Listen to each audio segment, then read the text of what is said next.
Welcome to Raiders Roundtable, presented by America First Credit Union. I'm JT, along with Q Myers from Raider Nation Radio. Bucky Brooks, Raider Nation insider from Raiders.com, NFL Network, everything he does. He's fantastic. He's going to join us a little bit later on in the show. Raiders lose 30-29 on Monday Night Football, Q, and it was a game that literally had everything. High scoring, penalties. A lot of reaction today from the Raider Nation. How'd you see the game, big picture? I mean, it was just a roller coaster affair, right? The Raiders get off to such a hot start to begin with, and you feel like, man, this is exactly what they needed. This is exactly what you thought this team was capable of doing. And then Kansas City continues to do what Kansas City does, and they just continue to, chop the wood, find their way back into the game, and ultimately in the second half, just kind of felt like it got away from the Raiders. Just a tough one to lose. Yeah, it's a theme for this year so far that everything that could go wrong has gone wrong at times. Right. Because the Raiders have had many explosive plays, great moments, really some individual performances as we lead with Josh Jacobs, 21 carries, 154 yards and a touchdown. He's having a Pro Bowl year right out of the gate for the Raiders, really running hard, but a penalty here, a mistake late in the game, truly is costing this team wins as they drop to 1-4 on the year. Right, exactly. And it's these close games, they're losing them. Last season we saw these close games and we saw them winning them, right? And that's just how the NFL goes. Sometimes you're fortunate enough to be able to pull out all these close games, but this year they're finding ways to lose them. And again, Josh Jacobs, as you mentioned, I mean, he's third in the league in rushing right now. I mean, he had a game where he was the career high with 144 yards against Denver. Then he just follows that up with 150 plus yards. So, he's so active and he's running so hard, you just want to see him and the team rewarded, and just they keep coming up short. Yeah, what is bizarre what's happening at this point in time is that the Raiders are trying to put games away early. Right. Okay, so let's go to Arizona, 20-0, Kansas City, 17-0. The only big difference here is we all knew Kansas City was going to come back in the game. Right. We know Kansas City was going to make adjustments.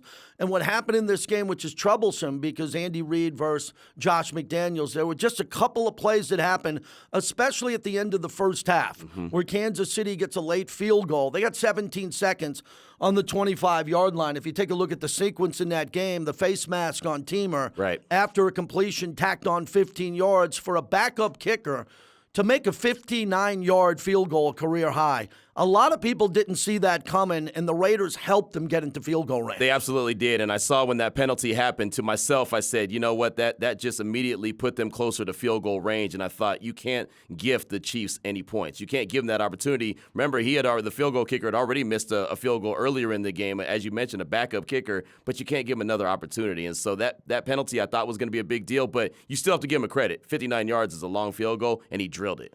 Malcolm Kuntz on the holding play was one of the most ridiculous calls I've seen in Raider history. Yeah. And we've talked about penalties in the history of the Raiders, and we know about that. But that was absolutely ridiculous and a bad call because, first off, let's get to the elephant in the room on the officials in this game. The officials had an awful night. Yes. And earlier this morning, it was the biggest topic in all of sports. What happened on the Chris Jones roughing the passer? Right. That went in the Raiders' favor. Yeah, that was a strip sack where he fell on the ball. The Raiders got the ball back and got a field goal on that play. So that went in the Raiders' favor. But then we talk about the penalty on Kuntz was a phantom call. It wasn't like he was holding a receiver on a fake field goal. Exactly. If that's a receiver or someone at the end of the line trying to trick the Raiders, then you hold them because you're going to get beat. Right. He's locked up with a 350-pound offensive lineman there. And you really got to go out of your way to call a penalty on the Raiders at that point. It was one of the worst makeup calls I've ever seen. Makeup call. And that's exactly what it was. I mean, just to call out the big elephant in the room, it was an absolute makeup call. The Chris Jones call was terrible. It cost the Chiefs 3 points. That makeup call was terrible. It cost the Raiders 7. Big deal. It was a huge deal. It's a huge deal. And as we talked about before we came on here, that the big issue with this is the officials have a lot of pressure on them. Of course. And the coaches both said that. And coaches say that around the league. Arthur Smith said it in Atlanta. They don't want to get fined. They say anything, they're going to get fined. Right. But what happened in that game, and Josh McDaniels took the high road after that, but the officials after that call, I thought the crowd got so intense and into that game. Yeah. And the officials came out there kind of with some makeup calls. But the Raiders got to be better than that. They got to know it's coming. Right. And they got to stay out of the way of penalties, Q. They had 11 penalties for 99 yards. Season highs for that on a team that wants to play clean football. Exactly. That's something that Josh McDaniels and all the coaches have emphasized all since they've been with the team, right? All training camp, preseason, don't beat yourself, don't have stupid penalties. They've got to be able to avoid those penalties. And on the road in a hostile environment like Arrowhead Stadium on Monday Night Football against a division rival like that, you just can't have those, right? So you have to play as clean football as possible, even when you have bad calls like a Malcolm Kuntz call. There's nothing he could do about that. That was just a bad call. You still have to try to even be cleaner than normal. Yeah, well, the reason the Raiders lost the game, this is just my opinion, was they couldn't stop Kelsey. And that's Agreed. really disappointing to me because that's all I did with you on the radio is talk about that all week. Right. That was the key, that you got to try to stop Kelsey. 3 out of the 4 touchdowns, he just ran free. Right. And that's a breakdown in defense. And not just this team, the regimes before, they've all known that Kelsey at Arrowhead is a guy you got to take out of the game. There was no Tyreek Hill to worry about in motion and all that type of chaos. Really disappointed that the Raiders couldn't get hands and bodies on Travis Kelsey, who was a big part of that surge for the Chiefs in the second half of that game. Absolutely. I mean, 4 touchdowns on the day for Kelsey, that just can't happen. I mean, you know that he's the star. He's going to be the focus point for Patrick Mahomes. And I thought the Raiders defense did a decent job with everybody else, especially early on. They were making life very difficult on Patrick Mahomes. You could see the frustration on his face. But at the end of the day, Travis Kelsey is still Travis Kelsey. And so the Raiders defense has to know where 87 is at all times. And like you said, be attached to him. Have hands on him. Just make life difficult. And it just seemed like there's way too much. He was just wide open, nobody even near him. A very productive night for Davante Adams. Only 3 receptions, 124 yards, 2 monster touchdowns there. But he only had 7 targets in the game. And another concerning stat, because there's a lot of positives here with what the Raiders did on offense. The second leading receiver was Josh Jacobs with 39 yards, and he had 5 targets in the game. Renfro had 4 receptions for 29 yards.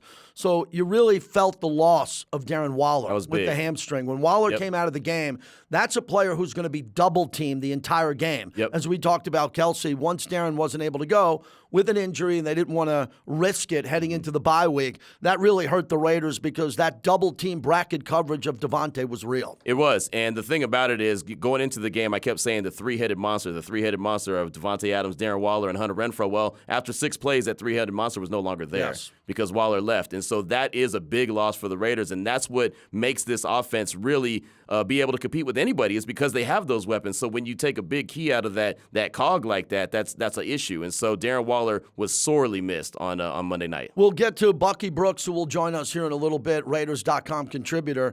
I will tell you that there's a lot going on with Max Crosby. The baby on the way, as we're talking now, and for him to play with that on his mind and have a dominant performance like that, let's get right to it. He's one of the best players in the league. Absolutely. On defense. Absolutely. And he showed up really strong in that game. I thought he brought an energy to Arrowhead that you must have if you're going to go into that building. You know what? He's been bringing that energy all season long. That's just who he is now, right? I mean, Max Crosby is a different dude. We know about all the trials and tribulations that he's gone through, and you root for guys like that. And Max is really just showing what it means. And I even heard him before the game talking about, baby girl's going to know that I'm going to have a legendary game. Yeah. And he came out with some energy, getting to Patrick Mahomes a couple times and helping out. And in the run game, too, he's really focused on improving in the run game, too. I mean, that's something that you could say that was an issue in Max's game. It's like he wasn't very good and strong against the run. He is an animal against the run now. I mean, he has made sure that he has no holes in his game right now. Well, Kansas City was shut out in the first quarter. They had 10 points going into the half,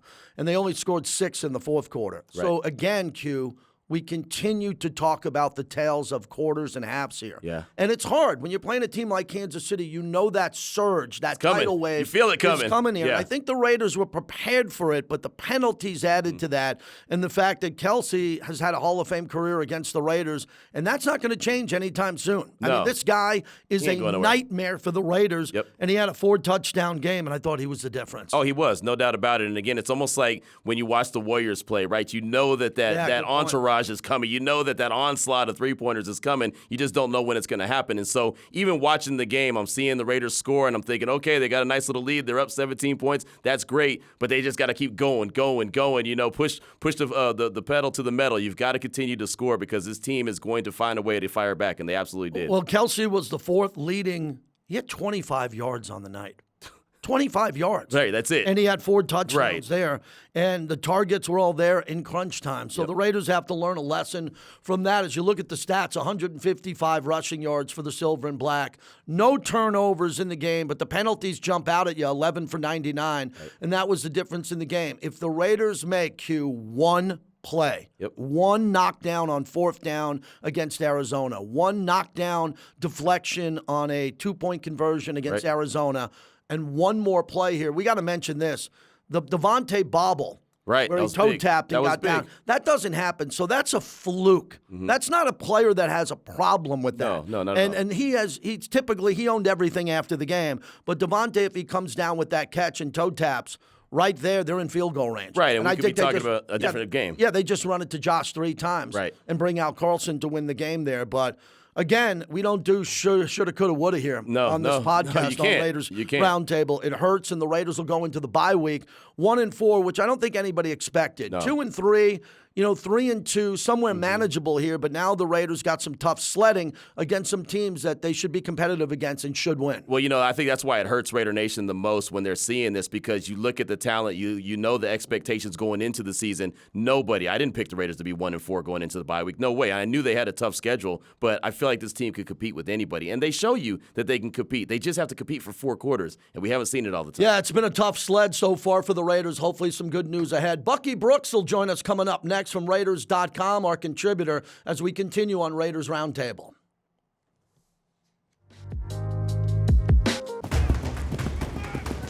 When you're a part of a team, there are expectations. And one of the things I expect from my team is trust. I work hard to win, and I trust my team to work hard too. That's why I feel good about America First Credit Union. They're my financial team, and I trust that they'll always be there for me and my community. Thank you. I'm Hunter Renfro. Join me and the America First team today. 60 years in the making, the Raiders now have a permanent place to call home, and the doors are open to get a world-class behind-the-scenes tour of their new home. An attraction unlike any other in Las Vegas, Allegiant Stadium. The Las Vegas Raiders invite you to experience the expertly guided tour that includes exclusive access to areas restricted to only football players, coaches, and staff. For more information, visit AllegiantStadium.com/tours.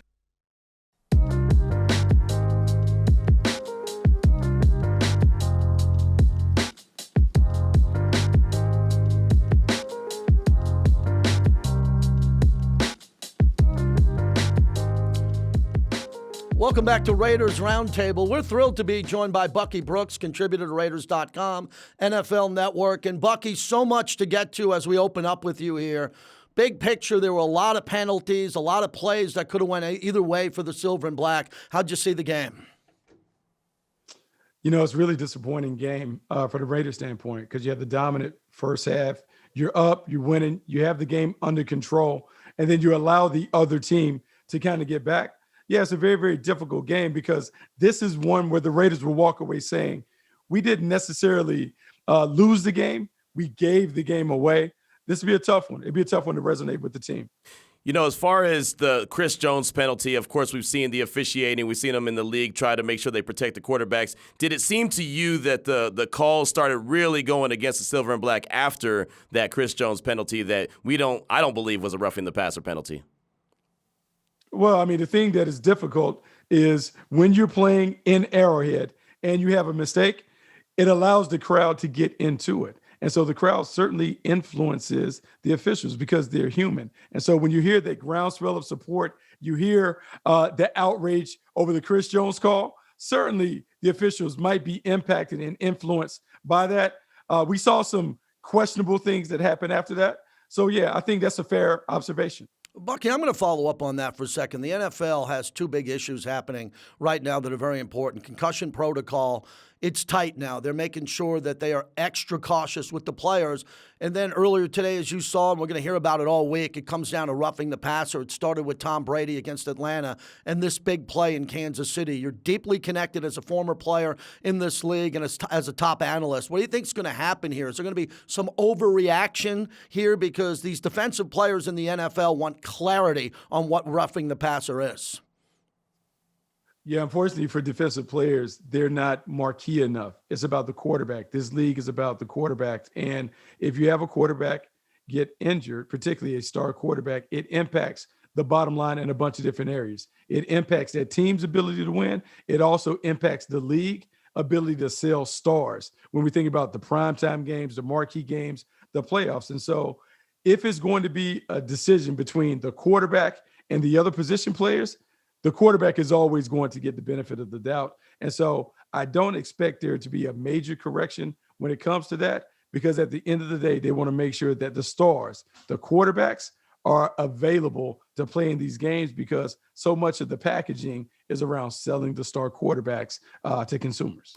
Bucky, the Raiders looked like they were about to tie the game. Devontae Adams had just had that big touchdown catch. It was the second touchdown of the game, and then Josh McDaniels goes for 2. And I know the analytical side of things, a lot of folks say that was the good decision. Some folks like myself kind of look at it as maybe I would have just kicked the extra point. Where do you stand on kicking the extra point or going for 2?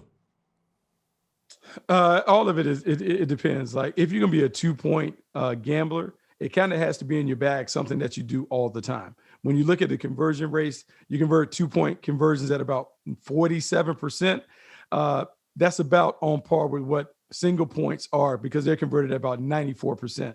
The thing about it, in this instance, with the game being what it was, man, if you tie it, it now gives you an opportunity to kind of maybe either play for overtime later, to do those things. But from Josh McDaniel's standpoint, he's looking at the game and he's realistically looking at, my defense has not necessarily slowed down the Kansas City Chiefs. If I put an extra point on the board, we now have the lead. Maybe it changes the way Kansas City approaches those final drives. Maybe they're more aggressive, and that leads to a mistake. I understand the rationale, but in hindsight, you always say, man, if we kick the extra point, maybe we go into overtime. You know, Bucky, that's a great point there, because it was over 4 minutes to go, and everybody's saying with the timeouts and what the Raiders have, the Raiders still get the ball back with an opportunity to win the game. And this is interesting because as you follow the Raiders and you see what happens in Los Angeles week 1 with the ball against Justin Herbert, an opportunity to win, up 20 on Kyler Murray. You just need to stop on Kyler Murray at any point in the fourth quarter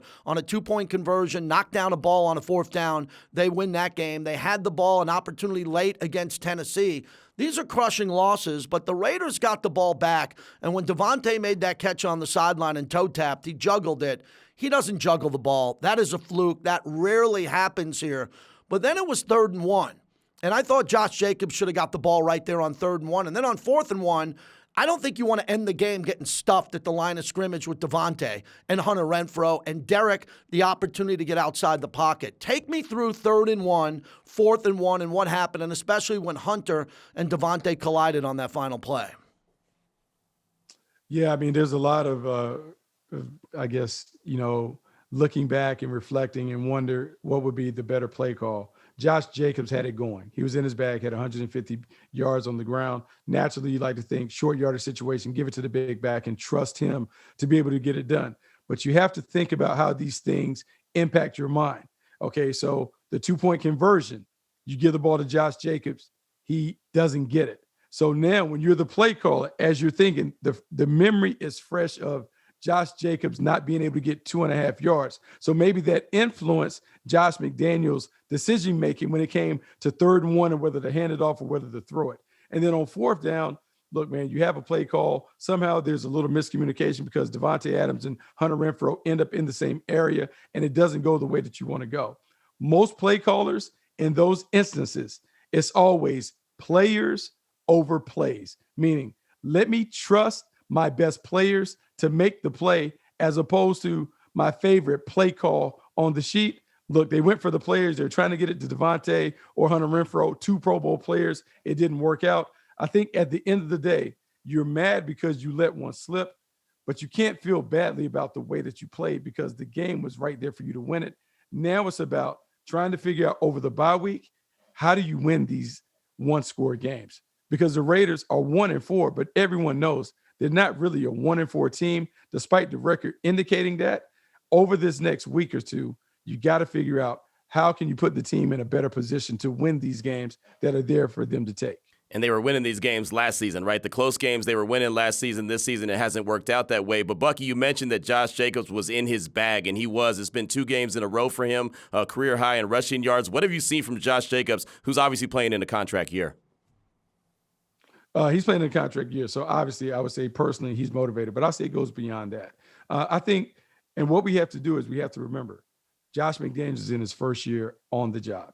And despite the fact that the Raiders went to playoffs a season ago, it's his first year on the job, his first year implementing the culture and all of those things. And whenever someone comes on and takes on a new job and a new responsibility, it typically takes a while for everyone to buy in to get on the same page. I believe Josh Jacobs is a perfect example of that. Josh Jacobs is a Pro Bowl caliber player, and it took them a while to realize, hey, if we feed the beast and feed him early and often, it really sets the table for the offense. And so even though we got the shiny toys on the perimeter, Devontae Adams, Darren Waller, Hunter Renfrow, if we run it through Josh Jacobs, it changes the way the defense plays. I believe Josh McDaniels has certainly found something. And I think when they come out of the bye, we will see Josh Jacobs continue to be featured as the focal point of the game plan. Bucky, as a former defensive back, walk me through Kelce. It was the game plan to stop him with Patrick Graham. Very disappointing that he had 4 touchdowns on limited yards. Everyone in Arrowhead knew he was getting the ball, and Patrick Graham probably knew about it too in the week of preparation, and they couldn't stop him. And as you know, as a former player in this league, you went up against some of the greatest tight ends and wide receivers. You want to stop them. That's the game plan. You look to do it, and you got to tip your cap. What happened with Kelce in the red zone with the Raiders coverage, from the line of scrimmage, putting hands on him, to the right person picking him up and staying with him? Because 3 out of those 4 touchdowns, he was untouched and he was running free in the end zone. Yeah, no, it's really, really difficult, right? So if you're Patrick Graham and you're looking at the stat sheet, 7 catches, 25 yards. Travis Kelce, 7 catches, 25 yards. Normally, you would be excited about that kind of limited production from a big-time player. The 4 touchdowns are troublesome because in the red area, the ball goes to 87.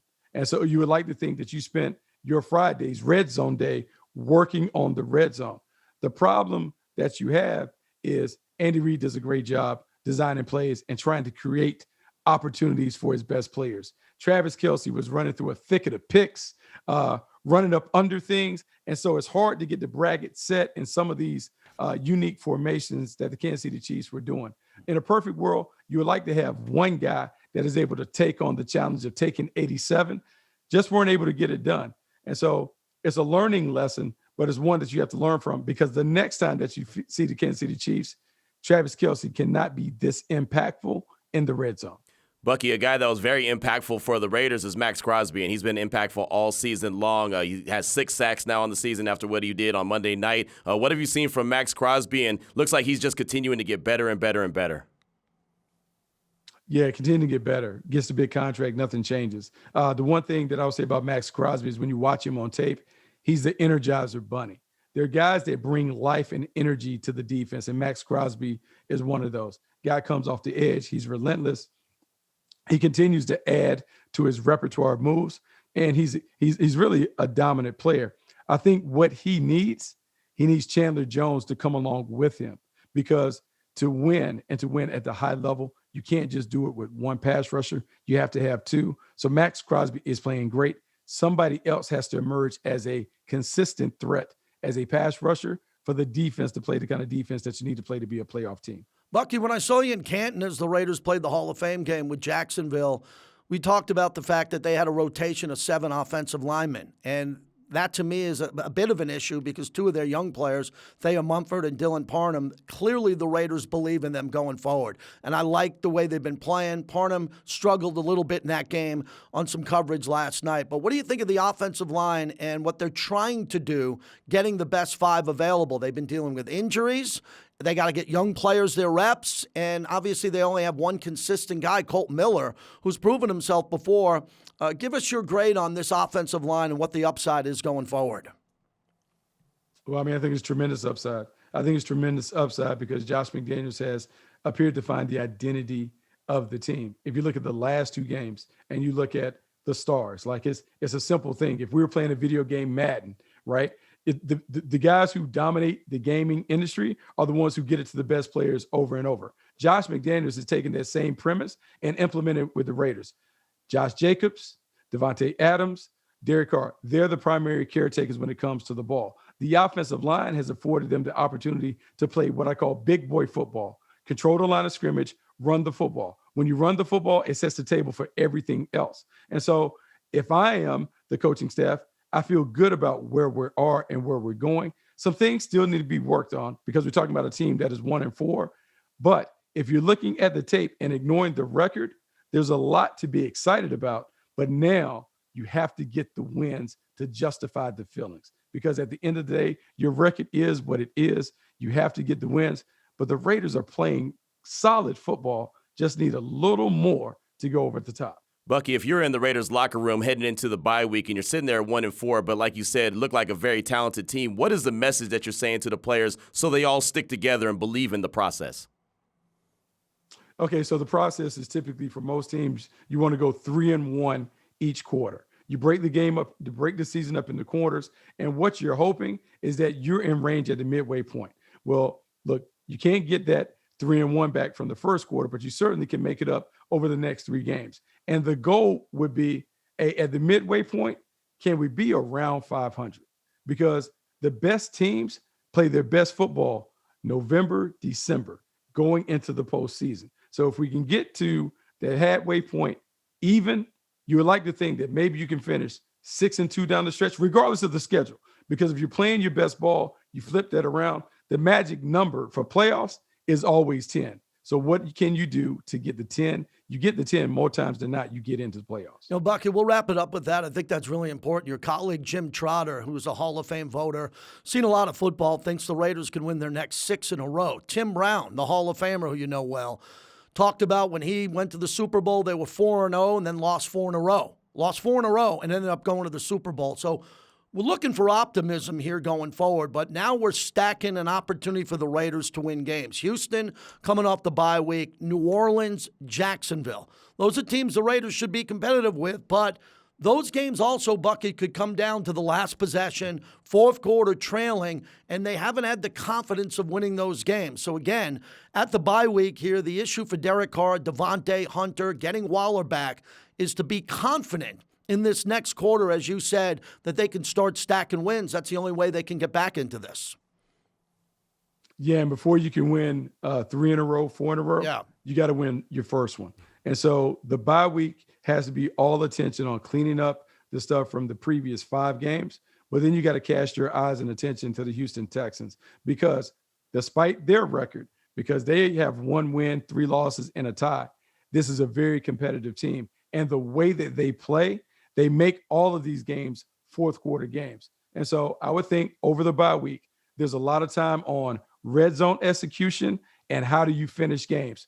4-minute offense, 2-minute offense, working on those areas, because as we've seen, I think every game for the Raiders has been a worse 1-score game. You got to win those key games, either finishing the game on offense or finding a way to come back to finish the game, either on defense in a 2-minute drill or offense in a 2-minute drill. You have to take care of the situations. That should be the primary focus. Cleaning those areas up, you do that, you start winning games. You win games, you gain confidence, and you finish strong down the stretch. Hey, Bucky, for those here who watch it on YouTube and video platforms, we see that Raider brick behind you as an alumni. What does that mean to you? Because your career has exploded at NFL Network. We're proud to have you here at Raiders.com. What's going on in your personal life with all the content that you put out weekly? You know, it's so funny.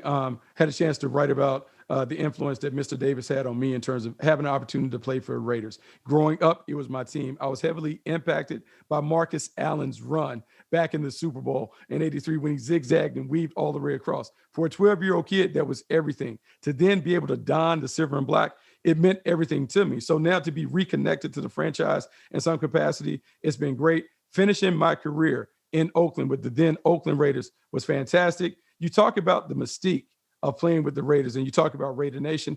anytime you have an opportunity to be a part of it, it's exciting. I'm really excited about the things that are transpiring in my life as I'm reconnecting with a franchise that really meant a lot to me. Thanks so much, Bucky. You do such a great job. We appreciate everything you do here, and we'll have you on again. And again, all the great work that you do at NFL.com, NFL Network, and especially here with the Raiders. Thanks for coming on Raiders Roundtable. We look forward to having you on again. Hey, thanks for having me on, guys. All right, there he is, Bucky Brooks. He does a really good job. Yeah, absolutely. And obviously, this is a tough game to analyze, right? Because he's a former player. He's Yeah. an analyst. He's got to be honest on everything that happened here. And as he said, this one slipped away. Just a couple of plays was the difference in that Raiders loss. It absolutely was, and I'm sure all the players on the plane ride home back to Vegas realized that that was one that they let slip away, and that's against a division opponent in the Kansas City Chiefs, one that you're trying to defeat. I mean, at the end of the day, they're the ones that have won the AFC West so many years in a row. You go into the bye with that victory, you're feeling really good about yourself. Well, you got to start stacking wins. It'll come off the bye. When we come back on Raiders Roundtable, we'll take a look at the AFC West as we continue.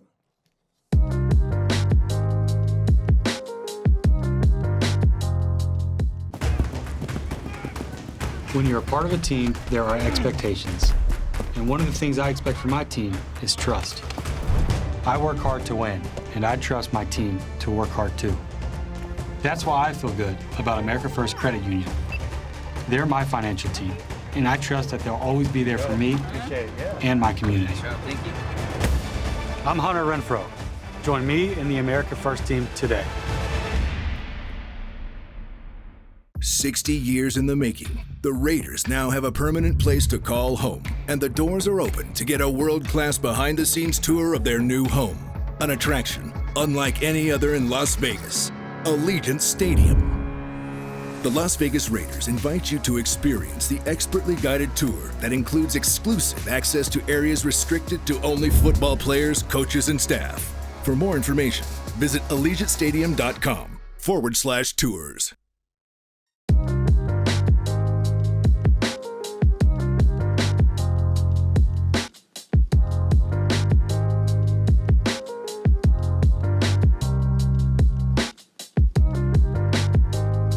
Welcome back to Raiders Roundtable as we continue here with Q Myers. I'm JT. Thanks again to Bucky Brooks as we take a look now at the AFC West.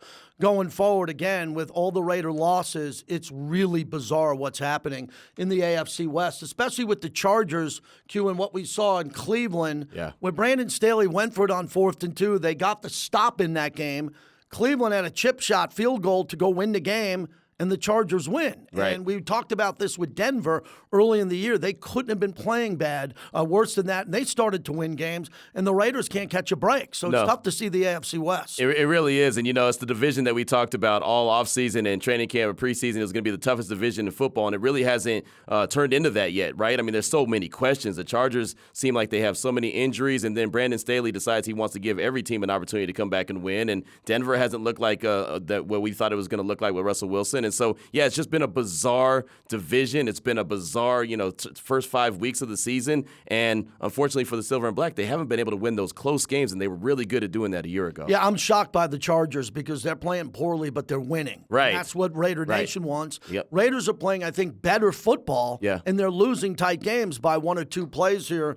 And the Chargers, they got injuries, but Herbert's going to get healthier. Right. Some of their receivers are going to come back. Bosa's been hurt, but the Raiders get an opportunity to play him at home later in the season. Exactly, and so the Raiders just have to continue to do what they do and, continue to try to build on what they're looking like. They're getting better week to week, and they've got to, use the bye week, obviously, to get healthy. But I just think that this team has an opportunity to still do some really good things, but they've got to get those W's so they can start getting that confidence. It's one thing to go out there and play well and then lose and then hear everyone say, yeah, but they're playing better. They've got to see it. They've got to see the results. That W has to come, and so far it's only came once. Yeah, and I look at Kansas City. They got a big lead now over the Raiders. It's going to be tough sledding to catch them, but the rest of the division, I think the Raiders could get rolling with that. And look, the AFC West coming into the season was supposed to be the toughest division in football. It hasn't lived up to it. No. It hasn't lived up to it. Not at all. But we know how tough the competition is. Right. It's just that Denver's really struggling with Russell Wilson, and the Raiders are struggling in the win-loss column. Exactly. And that's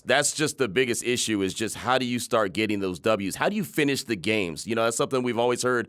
finish games. These teams need to learn how to finish. The Raiders are still trying to learn how to finish. They had an opportunity Monday night. It looked like to finish off the Chiefs and just weren't able to do it. And unfortunately, we said they just haven't been able to do it more times than not so far this year. As we take a look at some of the highlights from the Colts and Broncos, widely considered one of the worst football games ever played. Yes. Right? That was an awful football game. And I look at the Colts, and they're going to kind of start stacking wins. They're in a very similar position of the Raiders. They've had some really bad losses, some heartbreakers, but they're going to start to stack wins because of the coach, the quarterback, when they get Jonathan Taylor completely healthy and that offensive line. And Q, I think the most important thing we talked about on Raiders Roundtable today was the identity of the Raiders. Yes. Similar to the Colts. They want to run the ball. Right. I didn't think that would be the identity of the Raiders this year. I thought it would be throw to Devontae Waller, Right. Hunter, and do it that way. So let's talk about their identity now, similar to the Colts with an offensive line. The offensive line for the Raiders should only get better from here on out.